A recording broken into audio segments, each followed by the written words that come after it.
Hello বন্ধুরা, good morning. চলে এসেছি কিন্তু আমি আবারও একটা নতুন ভিডিও নিয়ে। তো দেখো কত ভোরবেলা উঠেছি, দেখতে পাচ্ছি সব ভোরবেলা উঠে কিন্তু যাচ্ছে এখন ভ্যানে করে স্টেশনে। তো আজ কোথায় যাচ্ছি বলো তো বন্ধুরা? তো আমার অনেক দিনের মনের আশা কিন্তু আজ পূরণ হচ্ছে, মানে যাচ্ছি যেখানে আমার এত ভালো লাগছে না কি বলবো বন্ধুরা। তো সকালবেলা দেখো আমি ছেলে বড় মাসে আমরা তিনজনেই বেরিয়ে পড়েছি। তো ট্রেনের মধ্যে বসে আছি, তো অনেকটা যাওয়ার পর কিন্তু আবার ট্রেনের সিট পেয়েছি। তারপর দেখো এখন নামবো, কিন্তু নেমে গেছি। কোথায় চলে এসেছি তোমরা দেখে অন্তত একটু বুঝতে পারছো বন্ধুরা। তো চলে এসেছি কিন্তু বড় মায়ের কাছে।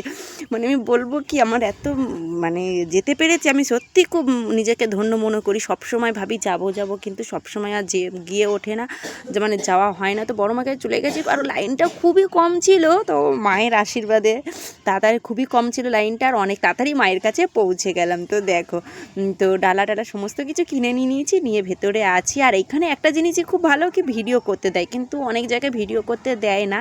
তো এখানে ভিডিও করতে দেয় দেখে তো খুবই ভালো লাগলো। তো মন ভরে একদম ভিডিও করে নিলাম আমি। আর মা হয়তো এতদিন আমাকে ডাকেনি, তাই আমি যেতে পারিনি। মা হয়তো আমাকে আজ ডেকেছে, তাই কিন্তু আমি চলে গিয়েছিলাম। আজ কিন্তু 25শে জানুয়ারি। তো চলে গেছি। যে কেন গেছি বন্ধুরা, তো বাইরে বড় মার কাছে সবসময় যাবো যাবো করি, তো গেছি। আর এইদিকে বড়মশাই বলছে আমি কিন্তু ডালাটা ঠাকুরকে দেবো, মানে ঠাকুরমশাইকে দেবো, দিয়ে আমি কিন্তু পুজোটা দেবো। ঠিক আছে, তুমিই পুজো দিও, বলছে আমার কিন্তু তুমি ভিডিওটা করো।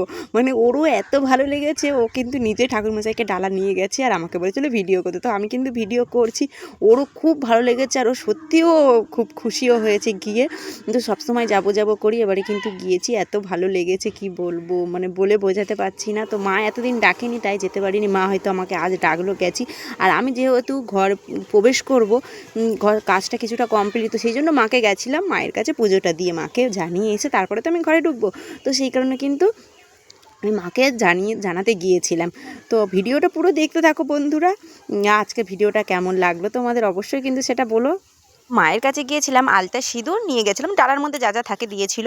তো ওখানে গিয়ে যখন আলতা সিঁদুরটার একটা বক্স আছে সেখানে রাখতে আছে, দেখছি কিন্তু শাঁখা পলা আর নোয়া ছিল। তো বন্ধুরা আমি কিন্তু নিয়ে এসেছি। শাঁখাটা আমার হাতে একটু ছোট হচ্ছে, কিন্তু পলাটা আমি হাতে পরেছি। তো আমার খুব ভালো লেগেছে। আর এদিকে কিন্তু দণ্ডিও কাটা হচ্ছে। তো মা যদি আমার সব আশাই পূরণ করে, অবশ্যই আমি মায়ের কাছে দণ্ডি কাটবো গিয়ে।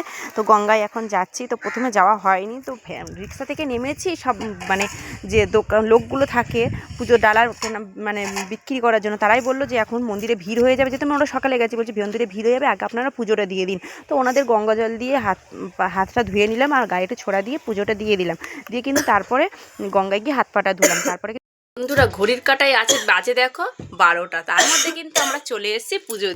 ভোরবেলা গেছে, তা খুব একটা ভিড় ছিল না। প্রায় 15-20 মিনিট লাইনে দাঁড়ানোর পর কিন্তু মায়ের দর্শন পেয়ে গেছে। তো গিয়ে খুব ভালো লাগলো, মন পুরো ভরে গেল। তো চলো এবার চেঞ্জ করে নিই। মায়ের কাছে গিয়ে যে শাঁখা পলাটা পেলাম বন্ধুরা, তাহলে আমার কতটা সৌভাগ্য বলো তো। চেঞ্জ করে নিয়ে খাওয়া দাওয়া সেরে মাঠে গেছি, গিয়ে দেখছি যে ভাইরা চলে এসেছে। আজকে যেহেতু আমাদের সরস্বতী ঠাকুরটা ভাসান, তো ভাইরা নিয়ে চলে এসেছে কিন্তু প্রচুর বাজি। তো ভাসানে কী কী হচ্ছে অবশ্যই তোমাদের ভিডিওতে দেখাবো। পুরো ভিডিওটা দেখতে থাকো আর আমার সঙ্গে থাকো। দেখো কত বাজি নিয়ে এসছে। তো বাজি ফাটাতে কারই না ভালো লাগে, তো আমি কিন্তু খুব ভয় পাই। আমার ছেলে তো খুবই সাহস, ও তো হাতে চকলেট বোম ফাটায়।